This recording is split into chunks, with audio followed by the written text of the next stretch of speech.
Good morning, all of you. Welcome in NIOS. I am Richa Katare. I'll take your accounts class. So today we will start the new session with 11th chapter, right? 11th chapter. This is the bills of exchange. Again the same thing. सबसे पहले अपने words में हम लोग समझेंगे कि what is the meaning of the bills of exchange. Bills of exchange क्या होता है? There are two words, bills and exchange. Bills का एक्सचेंज करना है, बिल्स ऑफ एक्सचेंज. बिल्स हैं कोई, उसका हमें एक्सचेंज करना है. This is known as a bills of exchange.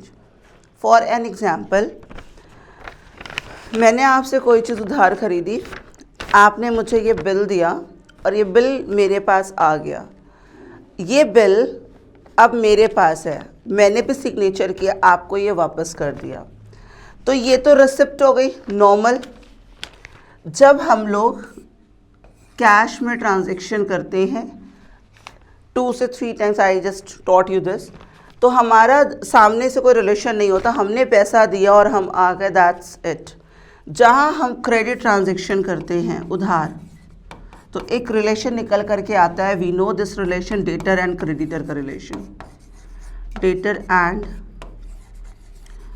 Creditor का रिलेशन, ठीक है. जब तक हम कैश ट्रांजैक्शन कर रहे हैं कोई रिलेशन नहीं बना, सिर्फ सिंपल सेलिंग किया, हमने बाय किया, I went away, that's it. लेकिन जहाँ उधार की बात आती है, क्रेडिट की, तो हमारे बीच में एक रिलेशन जनरेट होता है. इधर आई एम अ डेटर और अ क्रेडिटर. अगर आपने मेरे से खरीदा तो मैं क्रेडिटर बन गई, debtor as well the relation defined. इधर परचेज और द सेल, जो भी रिलेशन होगा डेटर का होगा या फिर क्रेडिटर का होगा, दैट्स इट, खत्म. अब बात आती है what is the bill in this credit transaction. तो हमें यहाँ पे ये बिल क्या होता है. मैंने आपके पास में गई, मैंने कहा मुझे आपसे एक मशीनरी चाहिए, वो मुझे उधार चाहिए, आप मुझे नहीं जानते. कई पीपल आएंगे जिनको आप नहीं जानते. आपने कहा ठीक है, ये जो 50,000 की मशीनरी है हम आपको अभी तो दे रहे हैं. कैसे पता चलेगा कि आपसे हमें पैसा लेना बाकी है? आपके पास हम कैसे जाएंगे, केस कैसे करेंगे, कि एविडेंस क्या होगा? तो आपने मेरे को ये जो बिल लिख करके दिया, उस बिल में हमें 3 मंथ के लिए बोला कि ठीक है 3 मंथ्स में आप पैसा पे कर देना. तो 3 मंथ्स में आप पैसा पे कर देना.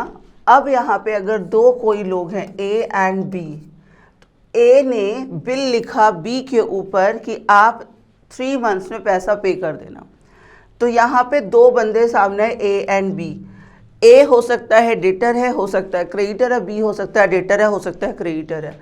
इन्हीं सब डेफिनेशंस को कौन क्या है, 3 महीने बाद हमें पेमेंट कैसे करनी है, we will learn in the bills of exchange. Bills of exchange का एक सिंपल मीनिंग, एक बिल होता है जो 2 बंदों के बीच में क्या होता है, एक्सचेंज होता है. That is known as the bills of exchange. अब देखते हैं बुकिश लैंग्वेज में what is the bills of exchange. इसको एक निगोशिएबल इंस्ट्रूमेंट कहा जाता है. निगोशिएबल का मतलब होता है ट्रांसफरेबल. तो इसको नेगोशिएबल इंस्ट्रूमेंट एक्ट 1881 में डील किया जाता है. आपका ये सब इसलिए मैं पढ़ाऊँगी क्योंकि आपके अगर MCQs आएंगे तो you can do this MCQ और 1 word answer. According to Indian negotiable instrument act 1881, तो इंडिया का एक एक्ट है जिसका नाम है नेगोशिएबल इंस्ट्रूमेंट. नेगोशिएबल का मतलब होता है ट्रांसफरेबल. एक ऐसे इंस्ट्रूमेंट्स, यहाँ पे इंस्ट्रूमेंट्स क्या होते हैं, कभी भी अकाउंट्स में जनरली इंस्ट्रूमेंट की मीनिंग होती है डॉक्यूमेंट्स. इंस्ट्रूमेंट्स की मीनिंग क्या होती है, डॉक्यूमेंट्स इन अकाउंट्स. तो negotiable instrument, transferable instrument, act 1881 में बोला गया है.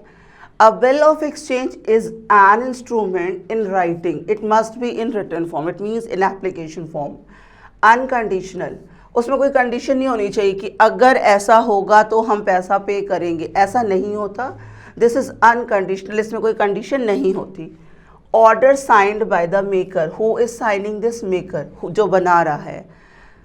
Certain sum of money only or the order of the certain person or the bearer of the instrument. Bearer of the instrument, जिस बंदे के पास इंस्ट्रूमेंट है उस बंदे को वो देगा, इधर मेरे पास और किसी के पास भी. तो सिंपली हमें 2 चीज़ें ध्यान रखनी है. पहले इसका एक्ट कौन सा है, 1881 है. एंड अनदर बात क्या है, इसकी ये जो कीवर्ड्स हैं, ये राइटिंग होना चाहिए, अनकंडीशनल होना चाहिए and signed by the maker होना चाहिए. That's it. Writing, unconditional and signed by the maker, right? अब बात आती है इसमें ये जो बेसिक बातें दी हुई हैं, दीज आर द बेसिक बातें all about the bills of exchange की बिल्स ऑफ एक्सचेंज के करेक्टर्स क्या होते हैं। According to Indian negotiable instrument act 1881 क्या कह रहा है, फिर से ऊपर की ये बात, अ bill of exchange must be in writing, किस में होना चाहिए, रिटन फॉर्म में होना चाहिए। इट कंटेन्स एंड ऑर्डर, एक ऑर्डर होता है ये। फॉर एग्जाम्पल आपके पास एक चेक है, आपने अपने बैंक को ऑर्डर किया है चेक के थ्रू कि इनकी पेमेंट कर दीजिए, चेक एक ऑर्डर इंस्ट्रूमेंट होता है। उसी तरह से आपने किसी टेलर के पास गए, आपने अपने कपड़े सिलने के लिए दिए, उसने आपको एक रसीद देता है बंदा, रसीद दिया, आप 2-3 दिन बाद जाओगे उसको रिसीविंग दोगे, उसके बाद वो आपके कपड़े वापस करेगा।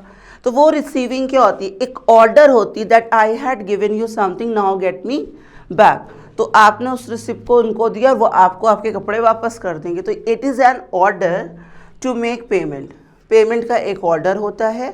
इट मस्ट बी अनकंडीशनल, ये अनकंडीशनल होना चाहिए, इसमें कोई कंडीशन नहीं होनी चाहिए। अमाउंट डिफाइंड होता है, फिक्स टाइम के लिए होता है, साइंड बाय मेकर। अब साइंड बाय मेकर, यहाँ पे 2 पार्टीज इंट्रोड्यूस हुई हैं, 2 पार्टीज इंट्रोड्यूस हुई हैं, एक का नाम है मेकर, तो मेकर का नाम है drawer. Drawer, drawer is a person who makes the bill, who makes the receipt. तो मेकर यहाँ पे कौन है, ड्रॉवर ऑफ द बिल है, बिल को ड्रॉ करने वाला है, ड्रॉ करने वाला, मे बी सेलर जिसने गुड्स हमें बेचा है, ठीक है। अब यहाँ पे नेक्स्ट साइंड बाय द एक्सेप्टी, तो यहाँ पे एक बंदा एक्सेप्टर है, वो एक्सेप्ट करके वापस करेगा, इसका नाम है ड्रॉवी। तो यहाँ पे जो सेकंड पार्टी इंट्रोड्यूस हुई है उसका नाम है drawee. First person is the drawer and second person is the drawee. होती 3 पार्टीज हैं, एक पार्टी अभी और बतानी है। The amount mentioned in the bill payable इधर ऑन डिमांड और expiry of the fix period. इधर ऑन डिमांड, जब आप मांगोगे तब आपका पैसा पेमेंट हो जाएगा, या तो आपने 3 महीने के लिए हमें दिया था, जब वो 3 महीने एक्सपायर्ड हो जाएंगे, कंप्लीट हो जाएंगे, तो आपकी पेमेंट करनी पड़ेगी। The amount is payable either on the bearer of the bill or specified person, या आप खुद जाओ और जाकर के पेमेंट दे करके सामान उठा लो, और या तो आप किसी बंदे को भेज दो कि जाकर के हमारा ये चीज़ ले आओ। तो यहाँ पे थर्ड पार्टी इंट्रोड्यूस हो गई, this is known as a payee. Drawer is the person who draw the bill, drawee is the acceptor who will accept the bill, कि हाँ मैंने आपसे उधार लिया, मैं साइन करके आपको दे रहा हूँ कि आपसे मैंने उधार माल ख़रीदा है, आप ये बिल रखो, जब आप पेमेंट मांगने आओगे अपने जो आपने गुड्स मेरे को भेजा, मैं आपको पेमेंट कर दूंगा। तो ड्रॉवर, ड्रॉवी, और थर्ड पर्सन कौन है, आपने किसी और को पेमेंट वापस करने भेज दिया, this is the third person is the पेई। अब यहाँ पे बात आती है कि बिल्स ऑफ एक्सचेंज एक इंस्ट्रूमेंट है जो कि लीगल इंस्ट्रूमेंट है, वो उधार खरीदने या उधार बेचने के लिए इशू होता है। बिल्स ऑफ एक्सचेंज में 3 पार्टीज होती हैं, ड्रॉवर, ड्रॉवी एंड पेई। Drawer is the maker of the bill, जो मेक कर रहा है बिल को। Drawee is the acceptor of the bill, जो एक्सेप्ट करेगा बिल को। पेई थर्ड पर्सन वो होता है जिस दिन आपकी बिल की पेमेंट होती है, बिल जिसके पास होता है, मेरे पास है तो मैं पेई हूँ, किसी थर्ड पर्सन के पास है तो वो पेई है, बैंक के पास है तो बैंक पेई है। जिसके हाथ में बिल होता है, वो बेयरर बंदा जो होता है वो पेई कहलाता है।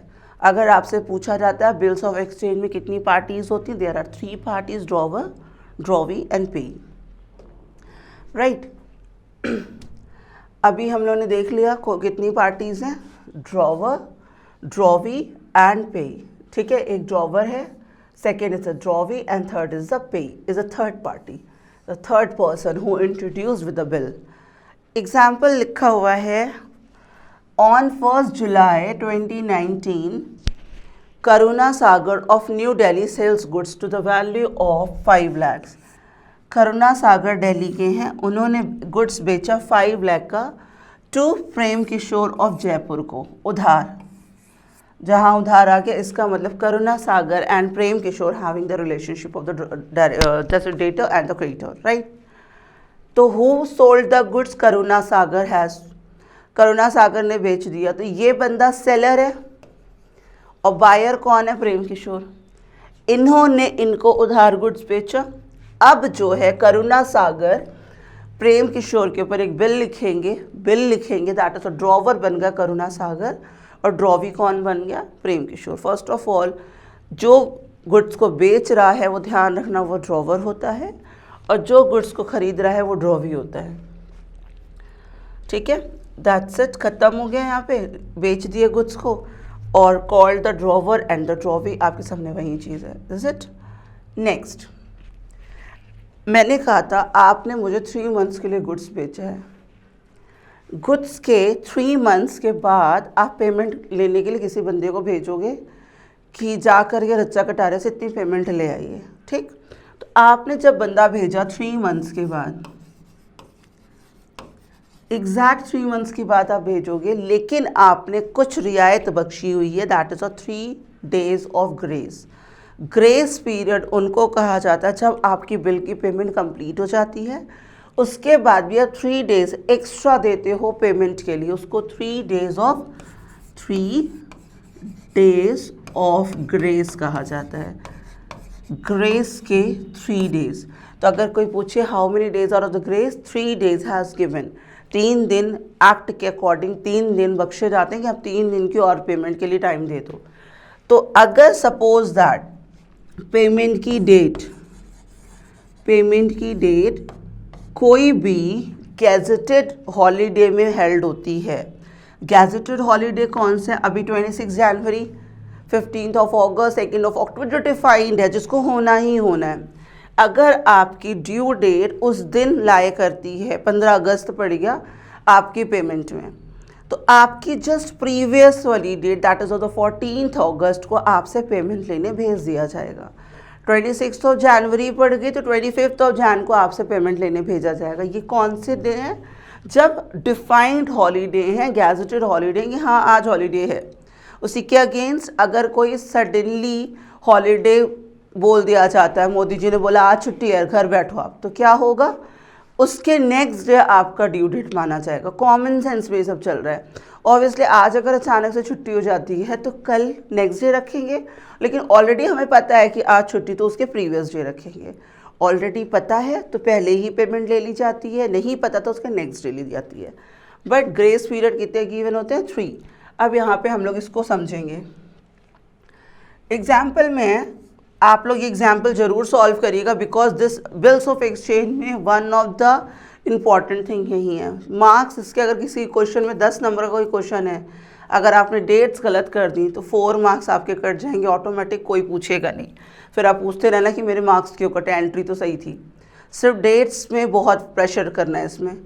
1 जनवरी 2017 को आपने एक बिल लिखा और बिल था वो 2 मंथ्स का।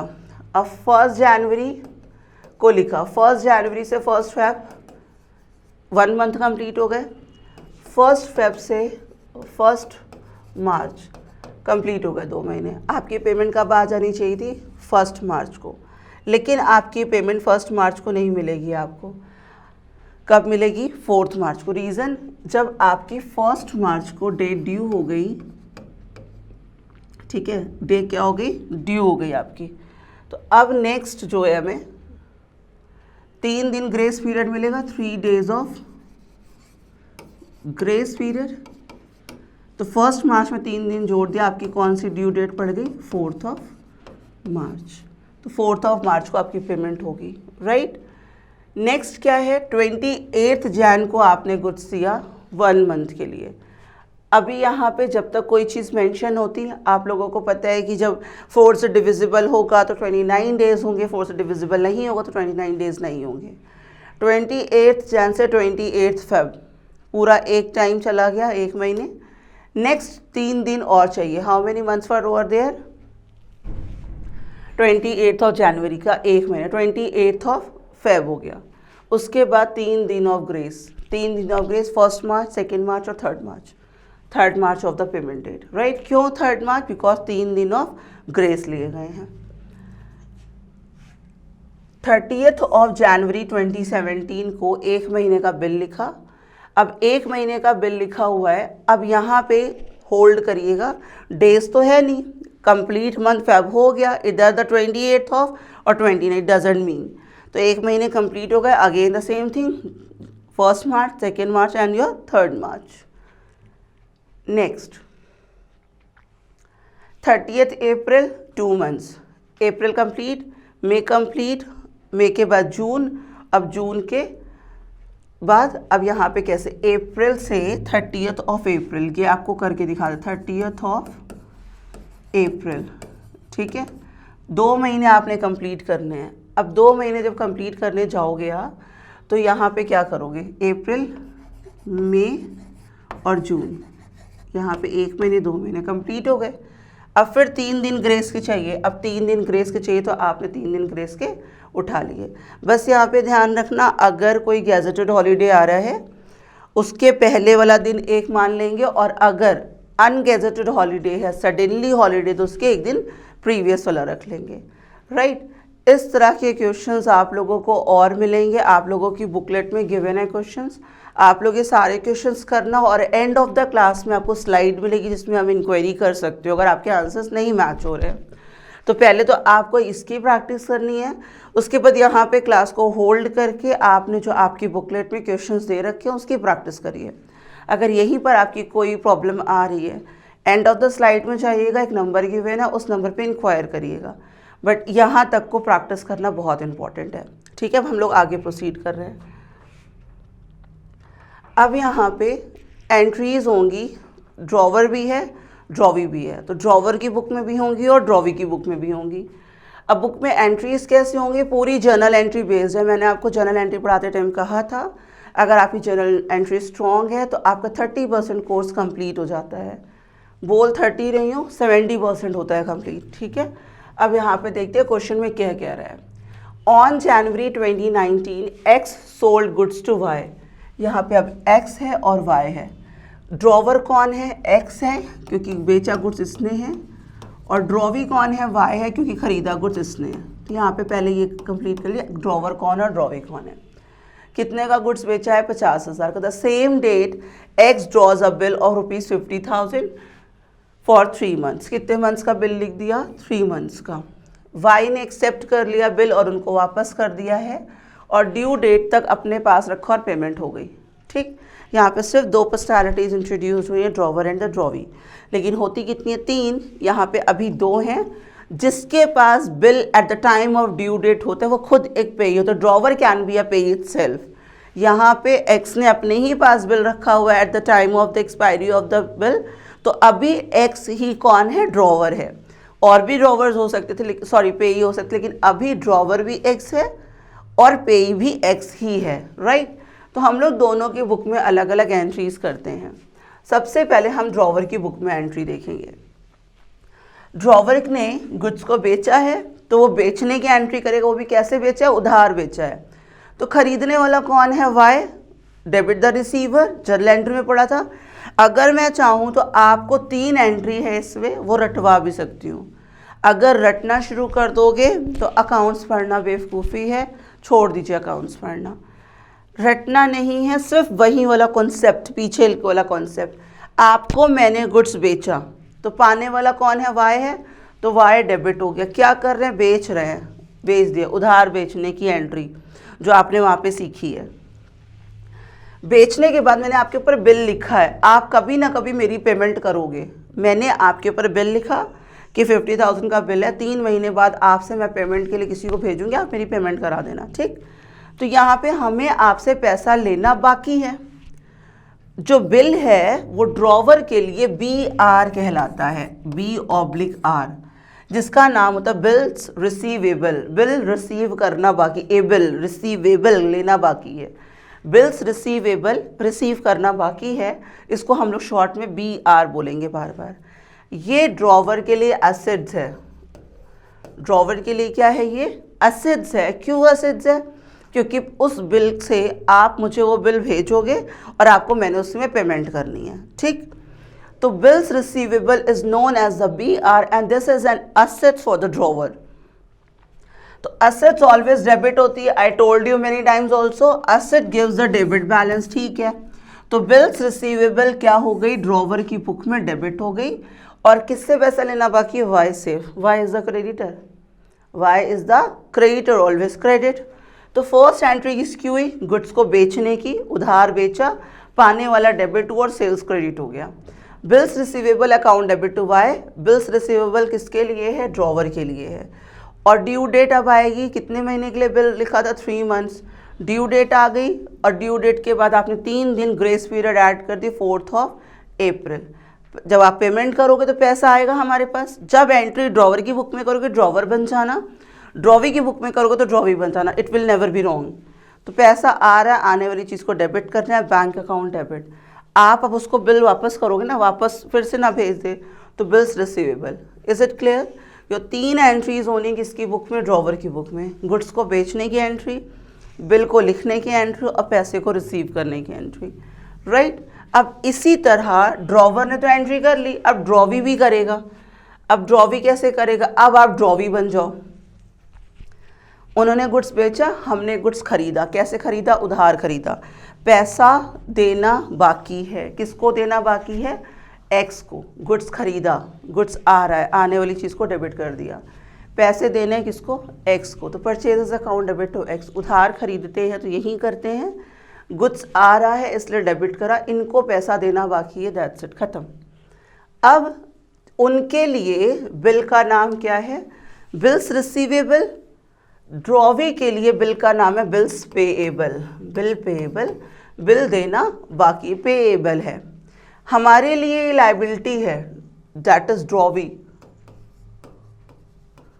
ड्रॉवी के लिए ये क्या है, एक लायबिलिटी है, और लायबिलिटी ऑलवेज क्रेडिट होती है। किसको देना बाकी है, एक्स को, क्या, बिल। तो ये बिल को एक्सेप्ट करने की एंट्री है। फिर जब ड्यू डेट आ जाएगी हम आपका बिल पेमेंट करेंगे, बिल आप हमें वापस कर दोगे तो मेरे पास बिल आ जाएगा और मुझे आपकी पेमेंट करनी है, तो टू बैंक, खरीदने की एंट्री, बिल को एक्सेप्ट करने की एंट्री और पेमेंट की एंट्री। पैसे जा रहे हैं, इनकी बुक में पैसा आ रहा था इसलिए डेबिट हुआ, इनकी बुक में पैसे जा रहे हैं इसलिए क्रेडिट हो गए। उनकी बुक में क्या नाम है बिल का, बिल्स रिसीवेबल, और इनकी बुक में क्या, बिल्स पेएबल, राइट। क्वेश्चन को एक बार रिपीट करूंगी। 2 पार्टीज है एक्स एंड वाई, 50,000 का गुड्स बेचा है 3 महीने के उधार के लिए। एक्स का नाम है ड्रॉवर, वाई का नाम है ड्रॉवी। अब यहाँ पे एक्स पहले गुड्स बेचेगा तो वाई खरीदेगा, ये बिल लिखेगा तो वो एक्सेप्ट करेगा, इसकी पेमेंट होगी वो पेमेंट देगा। तो 3 are the entry in the book of X and the 3 are the entry in the books of Y. Y is the drawee. Another question में चलें, फिर मैं बोलूँगी, यहाँ पे आप अपनी वीडियो को स्टॉप कर लेना और फिर अपनी बुकलेट से क्वेश्चंस लगाना। क्वेरी है तो कॉल अस, नहीं है इट्स वेरी ग्रेट, राइट। लेकिन क्वेश्चंस को साथ साथ लगाने जरूरी हैं। एक ही बार में सारी चीज़ें समझ लोगे तो लगेगा क्या पढ़ाया, थोड़ा थोड़ा करके आप समझो और उसको अपने बुकलेट से करते चलना, ठीक है। नेक्स्ट क्वेश्चन में चलते हैं हम लोग, अनदर क्वेश्चन में, अनदर स्लाइड में चलते हैं, अनदर लेक्चर में चलते हैं। टिल देन आप ये क्वेश्चंस को कर लो। और अभी मैंने बोला था एंड ऑफ द स्लाइड के लिए नंबर हैज़ गिवन, रट लो इस नंबर को। अगर क्वेरी होती है, ना हो क्वेरी इट्स वेरी ग्रेटफुल, अगर होती है देन कॉल अस, ठीक है।